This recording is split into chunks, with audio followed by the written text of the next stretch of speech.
to the Tennis IQ podcast with me, your co-host, Brian Lomax. And I'm Josh Berger. When talking to young players, many of them have hopes of playing college tennis. But what's it like to be on a college tennis team? What's it like to coach a college tennis team? Tennis is a sport of individual athletes, but in college, a coach somehow has to get them to embrace being part of a team environment. Our conversation today is with someone who excels at creating a great team culture in college tennis, Bob Dallis. Bob is the head coach of the Dartmouth women's tennis program, where he is entering his 19th season. Prior to that, he was the men's and women's coach at Colgate University. And before that, he was the men's coach at Boston University. Bob is a 4-year member of the BU tennis team, and he also played on the professional circuit. He completed his doctoral degree from BU with a specialization in sport and exercise psychology. And the fact that he has a sports psych degree was one of several reasons why we wanted to talk to Bob. And if you're someone who wants to play college tennis, or you're a college coach, or you want to coach college tennis, I think you have to listen to this conversation. There's just so much good stuff here. So with that, let's listen in to our conversation with Bob Dallis. Well, our guest today on the Tennis IQ podcast is Bob Dallis, the head coach at Dartmouth for women's tennis. And I'm excited for this conversation and for a few reasons. One is I was recently listening to a podcast episode from the Sports Psych Show that Dan Abrahams does. And he had on as a guest Gareth Mole of Condor Performance. And they were talking about some predictions for the sports psychology world in the next 20 to 30 years. And one of them was that the head coach of some team would be a sports psychology professional. And it made me think that we've already got some of that going on in the sport of tennis. And I thought about Bob Dallis. I thought about Alan Fox. There may even be some others out there. So I want to welcome you, Bob, to our podcast today. We're really looking forward to talking to you. Well, thanks a lot for having me on, and looking forward to it. Excellent. So to begin, if we could just have you talk about your background in tennis as a player, as a coach, how you've basically arrived where you are today. Sure. I mean, certainly my path through junior tennis was, probably a little bit later than some people, but, played junior tennis, through junior high school, grew up playing most every sport, figured out, hey, tennis is something I really enjoy, really love the one-on-one of it. Love that you controlled the outcome. Wasn't up to anybody else but you. And then was, fortunate to go to Boston University, play there for my 4 years. And then, I got to play for a couple of different coaches, Stan Mescon, who's still in the Boston area with New Balance, and then John Officer, who was a longtime coach at Navy, and then Carl Ingard. And then I was lucky enough to be the head coach and starting in 1987, a year out of college. So as a 23-year-old head coach, getting to make all sorts of mistakes and, figuring things out. And at that time, I was the head coach at Boston University and talked to Dr. Len Zakowski, who ran the sports psych program at BU, and said, hey, I think I'd like to get a little more education. What do you think? And he said, come on aboard, basically signed it up. And, I was fortunate enough to sort of go through the program for a long time. I think it took me, maybe 11, 12 years to finish up. I think there was people who started after me were actually on my dissertation committee. Wow. So Adam Naylor, who's a good friend and was someone I actually taught tennis to in my tennis teaching career when he was in college, all of a sudden he's on my dissertation committee. So, it was definitely a long journey. But yeah, I was able to, coach and also get an EDD in sports psych. Yeah, that's fantastic. And then you've now ended up at Dartmouth, and one of the reasons that you actually were suggested as one of our guests by someone who really respects your ability to create team culture, team cohesion, and I had noted to her that when I had seen the Dartmouth women compete, it was always with this sense of poise and mental toughness and so forth. Can you talk a little bit about how one creates culture in a team in a sport that really is individual? Not all tennis players come to college with a lot of background as teammates, especially on the women's side. For sure. Um, I, I, I th- I think, that's been, I'm going into my 19th year at Dartmouth. And that's something that it's easy to say that we identify in recruiting, but it's something that we talk about in recruiting. So I don't necessarily believe I have a high degree of ability to identify, oh, that's someone who's going to be, really good in a team environment. But we talk about it a great deal of you're coming to play college tennis, you're coming to play on this team. This is what our team is about. Um, you have really certain responsibilities when you come onto the team, which is, basically with how you practice, how you play, what your attitude is, how are you making your teammates better, how are you making the environment better, and if that's something that you want, well, then this is the maybe the right place for you. And the next piece of like, hey, how do you have culture? How do what are we doing? Is really making sure in recruiting and in talking to, as they're coming to the team, that they're coming because they want to be at Dartmouth. And that's where I've learned from the mistakes I've made, where people are like, oh, I really want to play tennis for you, or I think you can help my game, versus I really want to come to Dartmouth and I really want to play tennis as well. So those, so you kind of learn a little bit from your mistakes. And then once we're sort of forming our group, one thing again we talk about from day one is it's really hard to get in our team room, right? How do you get into our team room? Is number one, you're a really high level student. Number two, you're a high level sort of person in terms of how you go about your you're competing, how you go about your day to day life, maybe how you sort of treated your family, what you were like on your visit, and then the third piece is obviously you're a very good tennis player, and if you start putting that Venn diagram together of those three pieces, that's a pretty small chunk, right? So we come back to that all the time because we're saying to them, hey, it's really difficult to get in this room. So now make sure that we're treating this room and this team and your teammates in that way of like that. It's pretty special. And now how can I make it better? And that's really the biggest piece in creating that culture. There's things you do day to day in practice. I think we do a lot of talking at the end of practice every day, where we'll ask one or two of the women, hey, what was good in practice today? What'd you like? What was helpful? And then also maybe something that, if they're willing to share, what wasn't as helpful, what wasn't as good.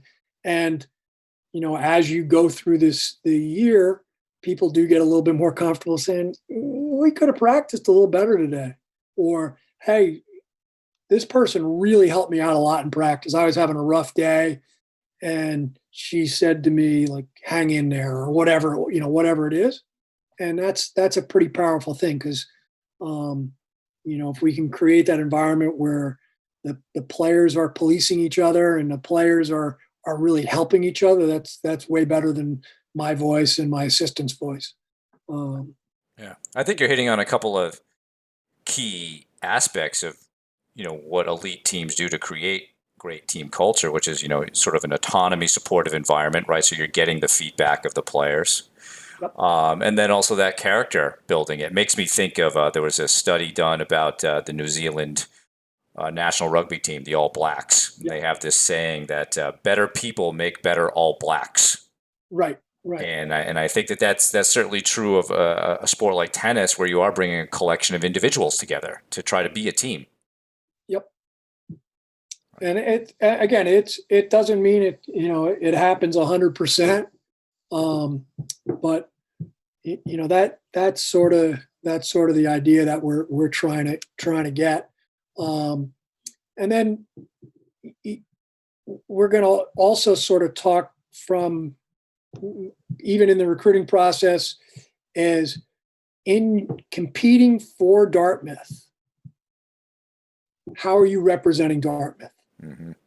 How are you, in your match, you only can score your point, right? The idea is we're trying to get 4 points, but you only can score your point. However, you can actually have a negative effect on other points with what you're doing on the court, how hard you try, your sportsmanship. It is a weird thing. How you play, how you carry yourself, you can't really necessarily help your teammates play better, but you can make them play worse. If you're being a jerk on the court, there's a tendency then for your teammates to play a little bit worse. If you're the person who's moping around, if you're the person who can't be relied on when you're down a set and 3-1, to kind of try to really hang in there and give it your best effort. We know, like, no one sets out to lose a match, right? No one sets the goal of, today I'm going to lose. Today my goal is to play terrible, right? No one says that. But now it's, okay, how do we deal with the fact that things aren't going our way today? Okay, can you stay out there 5 minutes longer? Can you stay out there 10 minutes longer? The person on the other side of the net is a human being too, with their own sets of fears and foibles. Okay, and what happens there? So those, that's something that, again, we'll talk about, and that shows up a lot in practice, right? Because it's way easy to be very negative, to be very, mopey in practice. Oh, it's just a practice. Oh, I'm playing a practice set. The millions of excuses that come in. Okay, well, what are you doing today to try to make your teammate on the other side of the net a little bit better? And then what are you trying to do within practice to make the left and right, the court to the left of you, the court to the right of you, just a little bit better? Because, again, it's really easy to bring a practice down. It's not super easy to bring a practice up. The only way you can really bring a practice up and create a higher level practice is kind of with how hard you're playing, that sort of level of positivity. And that still doesn't mean that message is going to be received a court and a half over. But the negativity message, wow, that's a loud broadcast. So that's something, again, that we talk about. We really will make a point within practice of people who are doing a good job of their positivity and competing and giving it their best. and, also, bring it up to the people. Hey, you can do better than that today. You can do a little bit better than that. Um, and going from there. So from a, so yeah. So that reminds me actually of a conversation I had with one of your players, Bob, but maybe about 4 years ago. Okay. I was at one of your team matches, and there was a definite difference between the behavior of the Dartmouth women and the behavior of the other team. Yep. And so I talked to your number one player, and I mentioned that difference to her. And she said, well, I think a big part of that is because we go through positive response training with our coaches. Is that something that you could talk about a little bit more specifically? Yeah. I mean, I think it's, again, really acknowledging within practice that you've done something well, you've done something good, you've hit a good shot. It's okay to acknowledge that, right? In our sport, it's so easy to acknowledge the misses, the mistakes, but it's really hard to say, I hit a good shot. That was whatever the drill is. Like, hey, you know what? I'm working on hitting serves. That was a good serve. Wow, that serve went right, went right to the target. Acknowledging that you did stuff well is really important. Um, Giving the players, and this one's really hard, doesn't always work, is giving them the freedom within a practice set or baseline game, whatever, to fist pump, to say, come on. Again, it doesn't have to be like you're shouting it to the rafters, but just acknowledging, like, yeah, I did something pretty good. Because you have to practice that, right? If you're not used to saying, I did something well, that was a good shot. Well, again, the negativity, it's way easier to be negative. Don't miss that shot. All those things. It's really hard to practice. Like, yeah, that was a good shot. Wow, I really stayed through that ball. Or, whatever cues that you've been working on, things that we've individually been working on. So yeah, we've sort of challenged people to just say, acknowledge it. And the other thing is to acknowledge your teammates' good shots. Getting used to giving your teammate a little bit of feedback rather than, I'm so bad, I shouldn't have hit it there, I can't believe I missed that shot. Hey, that was a good point. Nice shot, nice shot. Right. And we all like to hear that, right? We all like to hear, hey, well, I'm doing something good. And now I hear it from my teammate.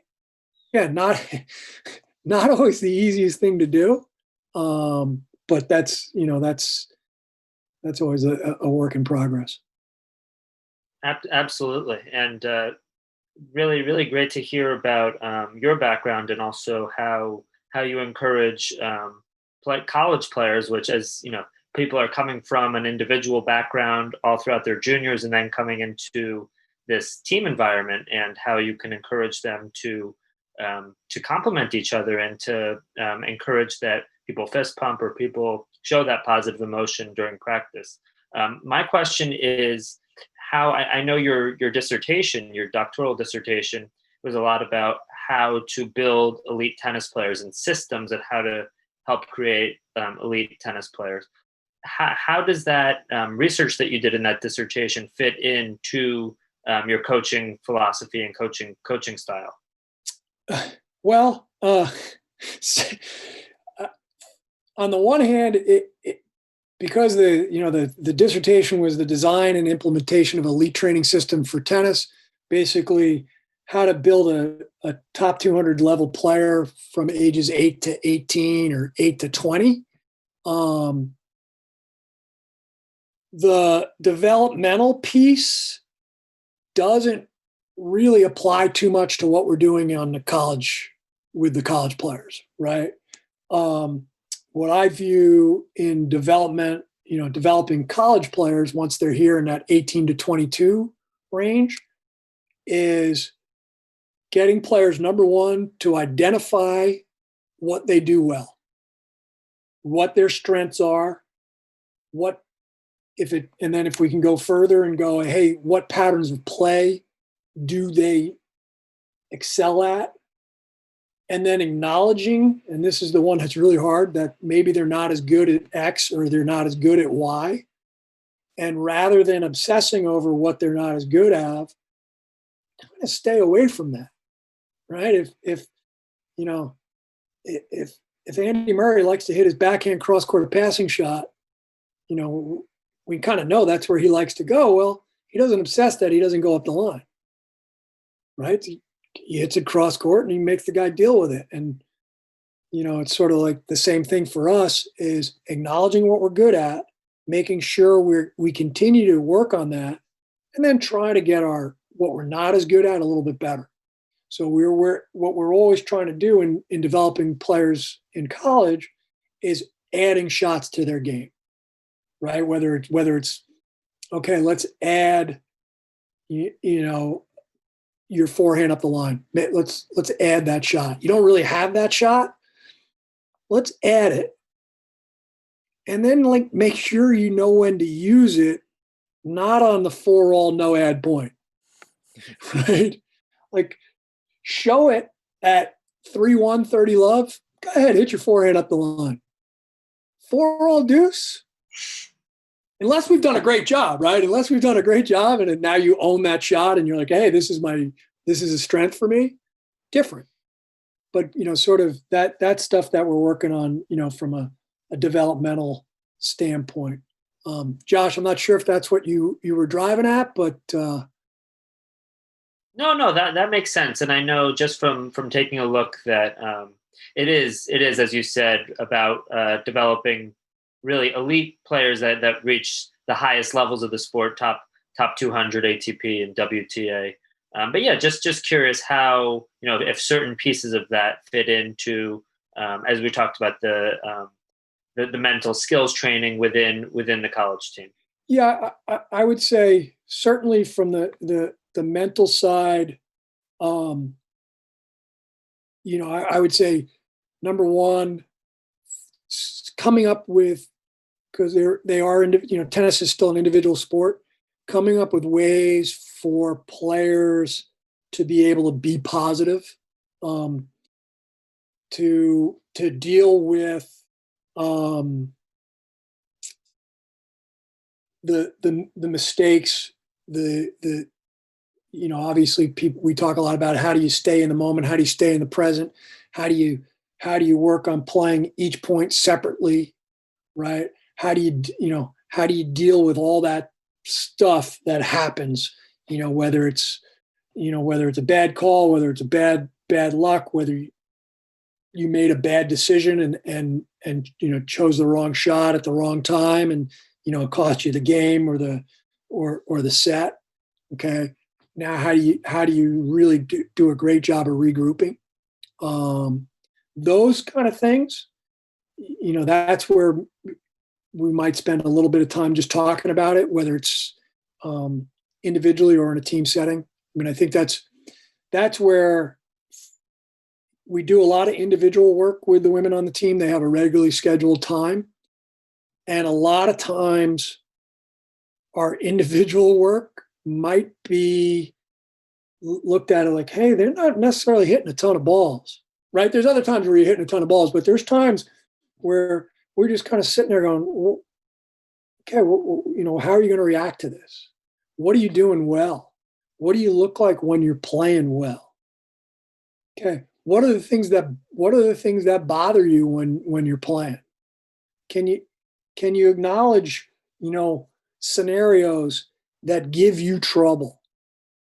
And just acknowledging that, and then trying to work on skills of saying, okay, hey, this is what I'm going to try. I mean, I heard Mary Jo Fernandez talking yesterday in the Open. She goes, yeah, when I was serving for the set, I used to I'd pretend I was down 4-5. Right. Instead of, she goes, so then I wasn't worried about serving the set out. I was worried about trying to stay in the set. Okay. And if that worked, if that works for Mary Jo, that's great. That's great. Where, she was, sort of saying, okay, I'm not trying to do this. I'm trying to do this. Perfect. For us, it might, I talk a lot about, knowing what you want to do, acknowledging where you are. Like, are you nervous? Yeah, I'm nervous. Okay, well, that's okay. What are you gonna do about it? And we've practiced, hey, can you breathe? Do you know how to thought stop? Do you know how to, we've talked about visualization and maybe done some visualization. Okay, can you visualize what you want to do? What's making you nervous? Oh, I'm thinking about, shaking hands at the end of the match and how good that's going to feel. Okay. Well, are you focused then on this point, or are you focused somewhere else? And those things you have to practice, you have to acknowledge it, and then you have to come up with ways to practice things within practice where you're doing scenarios where maybe that occurs. And then, again, unfortunately, that also just shows up in matches, right? Because no matter what you do in practice, you can't, sort of model a match. There's just certain emotions, certain, levels of anxiety that you're just not going to get within a practice. You can get close. And certainly within a practice, if you can't successfully execute that in a practice, there's no way you're going to do that in a match, right? If you're getting distracted, if you're getting, hey, it's a no ad point in practice and your anxiety level's going through the roof. Well, great. Okay, that's good, because that means you're invested in your practice. Versus just saying, gosh, I lose all the no ad points. Okay. So Yeah, I think that you're kind of hitting there, Bob, on something we've been talking to some of our other guests about, and I know that in your paper you talk about this: the necessity of practice matches. Yep. And doing that, because it seems to me we've almost gotten to a place within our tennis development system where we're teaching people skills, but not necessarily recognizing that competing in itself is a skill, and it's Yes. sort of like the test that you have put all this together. Is there a formal way that you do that in practice? Is there a system that you use for practice matches to help your players prepare and also deal with some of these things that they've identified? So one thing we do, we try to compete a lot in practice, right? We try to play, whether it's practice sets, whether we try to, play baseline games, cross-court games, volley games, all the drills, but we will try to keep score, because that's what you kind of do when you play. You do keep score, right? And, unless you're reaching a certain level, we're going to ask you to call the score, because in most matches, till you're playing at a super high level, you got to call the score, and you have to let people know what the score is, even if you're down 3-5 or 15-40 or whatever it is, and just getting in the habit of calling the score. Okay.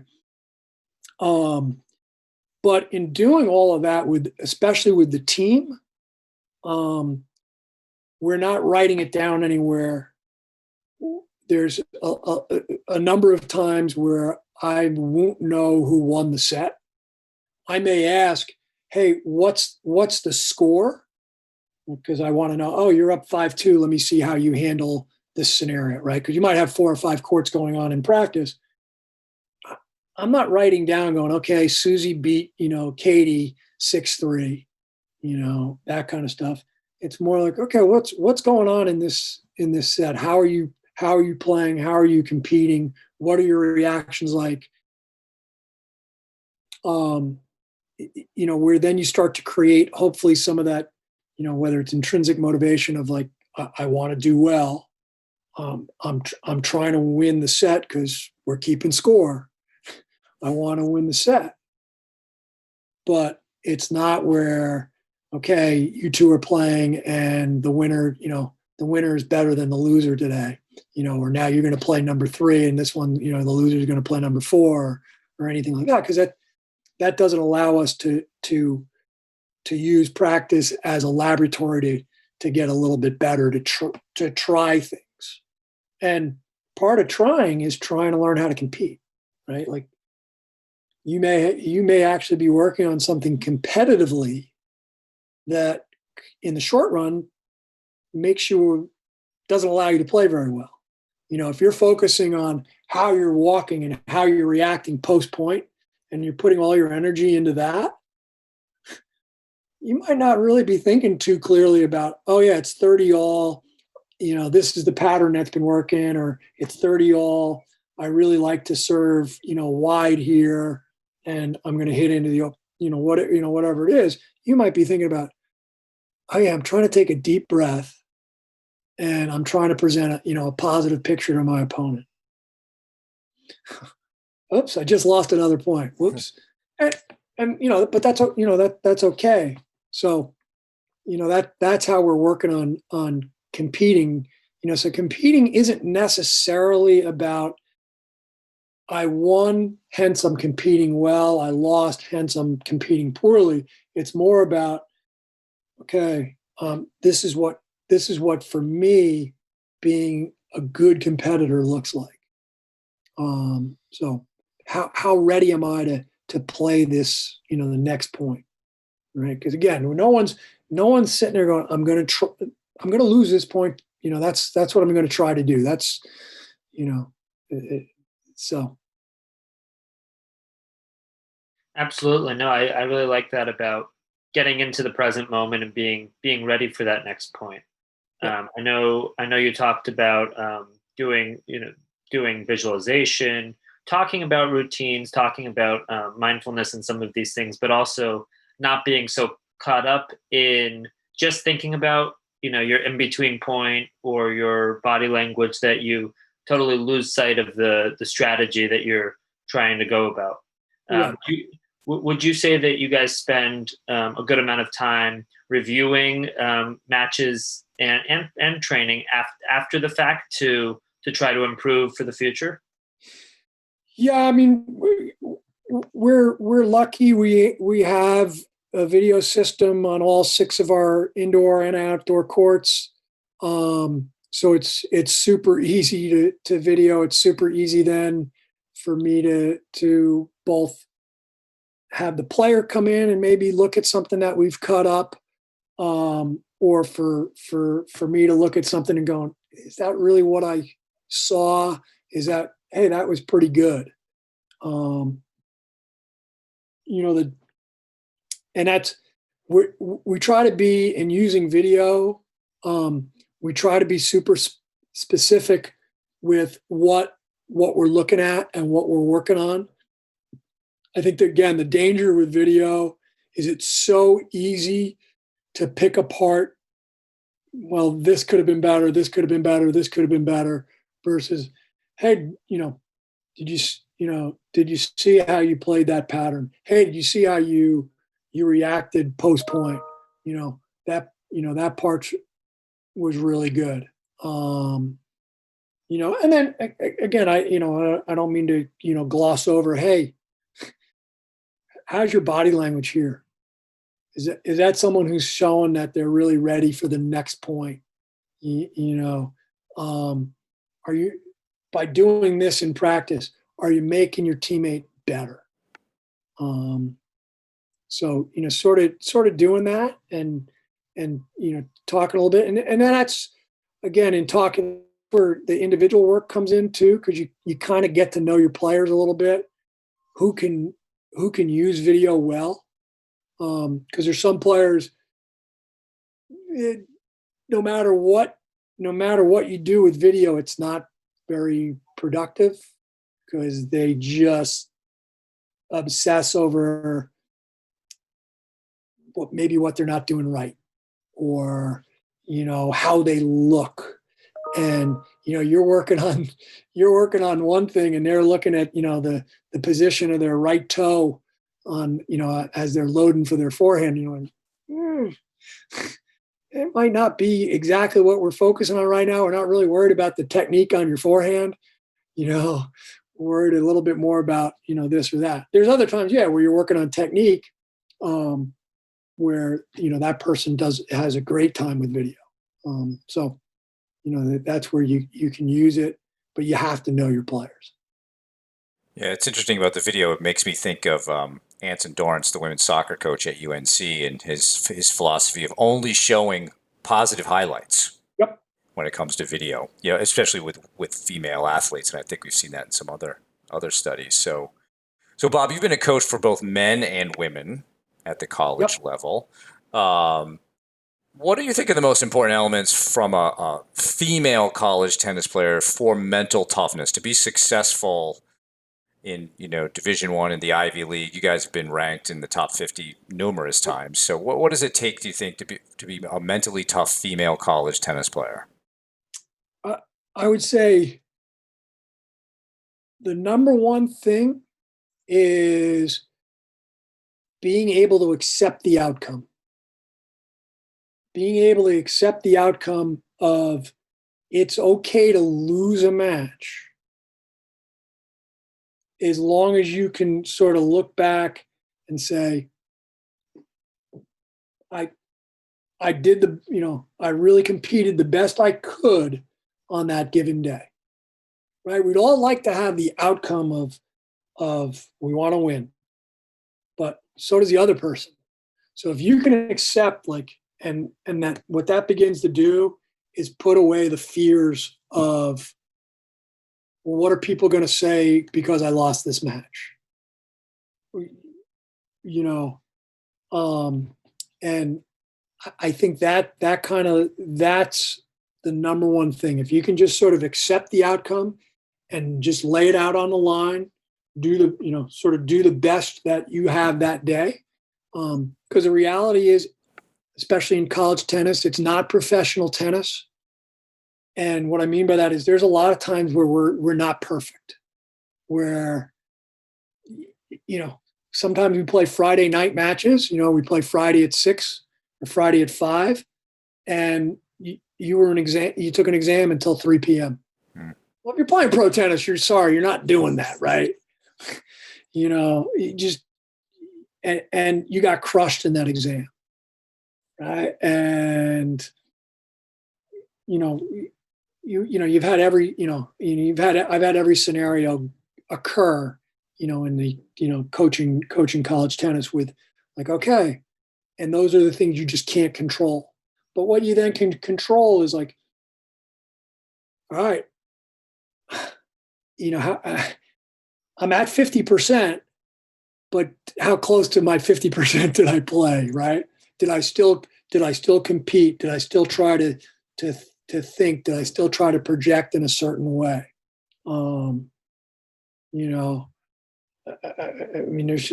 There's things that are outside of our control, but that would be the number one thing, is playing, sort of saying, without fear, without worry of any of the ramifications. Never, if you can go into the match and then you say, hey, I didn't, knowing your teammates then sort of support you and love you, and you played for Dartmouth. Well, hey, you have nothing to hang your head about, right? If you gave it your best effort and you were there and you lost the 3-all match, oh well, isn't that exciting that you got to be out on the court in that 3-all match, right? Isn't that super exciting? You got to be the decider, right? Hey, isn't it exciting that you got the fourth point in a 4-0 match or a 7-0 match? Hey, isn't that cool? And all that stuff, doesn't really change. And trying to push that fear away, trying to say, okay, I'm doing what I'm going to do best within this scenario. Because I think, and that goes back to practice. That goes back to sort of goal. What we're doing, day to day. Because I think one of the things that's way more important on the tennis end is knowing what you can do and how you can play and what you want to do and how you want to execute, and less so from a tactical standpoint, what the other person that you're playing against can and can't do. Yeah, you're going to make, adjustments within that. But if you're sitting there going, you're worrying so much about what the other person can and can't do, but you're not really thinking about what you can do, it's a much tougher way to play. So, Absolutely. And I really like that point about helping players to not focus so much just on the result, and to be able to let go of that and focus on doing the right things and really controlling the controllables. Would you say that you find that players maybe they come in as a freshman, maybe they have a little bit tougher time accepting that, and then as they go along their college career, it becomes a little bit easier? Yeah, I mean, for sure. I think some of that. I think some of that depends. That you get people at different stages because, a red flag. I'll put it this way: a red flag for me is when a player's asking me, "Hey, is that a good win? Is that a kid I should should I beat this person?" I'm like, I don't know, like, and that's a person who unfortunately has been taught to worry about who they're playing in a sense, and all those then external factors. So that's a person you have to do. That's going to take a longer and harder journey to be able to really stay in the moment and divorce all that stuff of, well, this is a good win or a bad loss. And I should beat this person. I've never beaten this person, whatever it is, versus, okay, I'm just going to play each point. Someone will tell me when the match is over. Right. So, yeah, I mean, that, you're hoping in the 4 years time that they keep getting better at that ability to stay in the moment. Certainly you're maturing between 18 and 22. So it is a little easier to learn how to breathe. It is a little easier to learn how to, push that stuff away and stay, sort of really focused. But by the same token, sometimes players get now towards the end of their career in college and they struggle a little bit because they want to do so well for the team, right? It's really flipped. They're no longer, all right, I could care less, about my ranking, my results. I just want to win this match for the women on my team. And that gets in the way. Well, what do and so then it goes back to like, well, what are you thinking about? I'm thinking about winning for my team.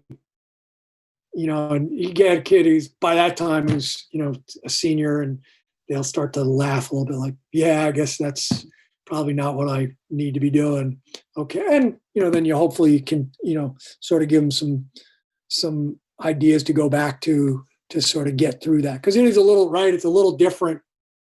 It's a little different, being outside of the bullseye kind of thing, where, I want to win versus, well, I just want to win for the team, and, how that shifts. But, so yeah, they do, Josh, get a little bit better, hopefully, at playing each point. Yeah, that's good. And I think, the thing that's challenging for a college coach is really you have a different team every year. You're bringing in a new class, and, you have 3 classes that know the system more or less, and then you've got another class that has to learn that stuff all over again. So it's almost like you're going through it year after year after year with all of these players. Yeah. I mean, I think, and I also think in saying that is, as a coach, you're always sort of evolving, changing, updating. You know, so it's never the same, even if the team is the same, right? You know, you may, as a coach, hopefully you're continuing to evolve. You're continuing to think about different things, ways to, maybe be a little bit more efficient with what you're communicating. How you're doing things. I think one of the things that's very, very valuable in putting together our team, and this goes back to your, some of the team culture questions, is our meetings that I have individually with players kind of at the end of the fall and the end of the spring and maybe even the end of the winter, where you start to ask them, well, what do we need to add? What do we need to subtract? Mm-hmm. What's something that's really, really helpful that we're doing? What are your suggestions for Dartmouth women's tennis? And you begin to see little, certain, maybe themes or patterns that are showing up, and you're like, okay, yeah, we went a little too far this way, or we went a little too far this way. Yeah, we need to bring it back to this, or we need to focus on being a little bit more competitive within practice. Okay, I know, just going into 2020, 21, the women last year talked a lot about, hey, let's do more green and white stuff. Let's do more inter squad stuff. We need to create sort of that competitive environment within ourselves, but within that, like a small team environment. So, we were going to do that. Don't know how that's going to work in 2020, 21 with the pandemic, but that's a different challenge. Yeah. That reminds me of something that really probably comes more out of the organizational psych stuff is, stop, start, continue reviews for teams, right? And that's a perfect example of how to use that, and something I think lots of coaches would find is a valuable tool. And again, you're also making it autonomy supportive, right, Bob? Because you're getting the feedback of the players in that. Yep. And again, I would say that whole autonomy piece is something that I bring up to players in the recruiting process. Of, hey, when you're 18 to 22, it's becoming your tennis. Okay, it's not my tennis. It's not your coach's tennis. It's not your parents' tennis. It's your tennis. So think about like where you want your tennis to go. Think about what type of player you want to be. Think about what type of competitor you want to be. Think about your game and what you personally want to work on, what you want to get better at. Okay. And then we'll work together. Yeah, I'm going to give you some input and go, well, this is really good, or you struggle with this shot, or whether it's, hey, we did a little thing this past year where we were able to chart all their matches and say, hey, during the year, your first serve percentage was 50%. Do you think it would help if you raised your first serve percentage a little bit? Your first serve win percentage was this, and your second serve win percentage was this. Do you see how maybe if we flip things a little bit, how you could be a little bit more effective? Yeah, okay. Those kind of things, where they may generically say, well, I just, I want to improve my serve. What does that mean? Right. So they, those are things that we're always trying to think about. That's good. So as we wrap up here, I just want to check, Josh, is there anything else that you wanted to cover with Bob today? As far as I'm concerned, that's pretty much it. We touched on your background, touched on coaching philosophy, coaching style, the dissertation as well. Some of the challenges going on right now with COVID and everything. So as far as I'm concerned, and anything else you wanted to cover, Brian? No, I think that's good. So, Bob, we want to thank you for joining us today. I think that was really great. I learned a lot of things there that I think are very practical and usable. So, I appreciate you taking the time to speak with us today. Well, Brian and Josh, thank you. Appreciate you having me on, and look forward to staying in touch. Okay, Josh, I don't know about you, but I thought there was a ton of great stuff in that conversation. So, I'm curious if there were any highlights for you.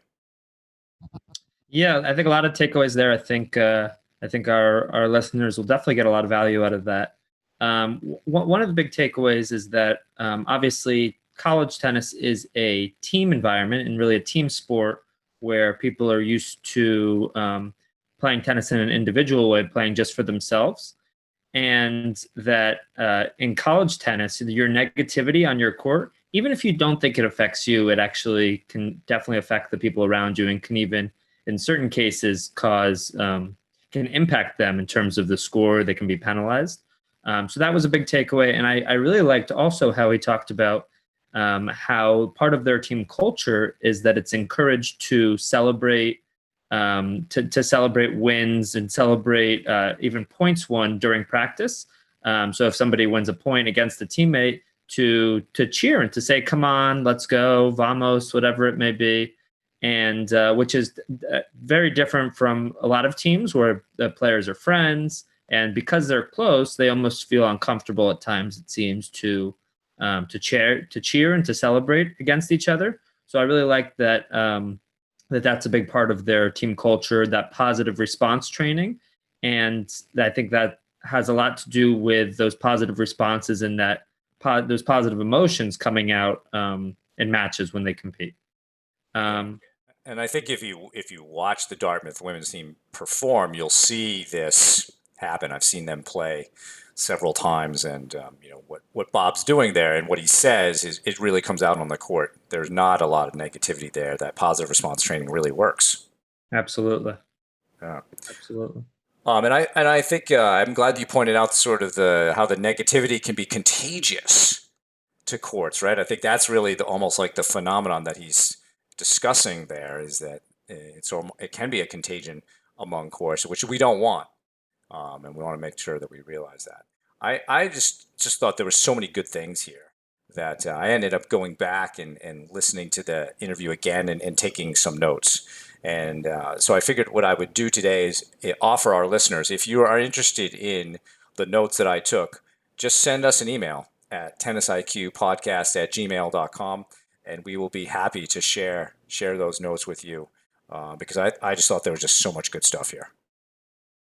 Absolutely. And hope some of you take us up on that offer. Again, sending that email to tennisiqpodcast@gmail.com. And you can also email us with any questions that you'd like us to address in future episodes about the mental side of tennis, about sports psychology and tennis in general from our perspective.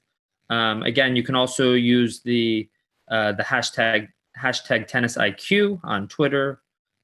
You can follow us on Instagram on our Instagram page. We've been posting for each episode. So thanks again to Bob Dallis for joining us today. And thank you for tuning in to the Tennis IQ podcast.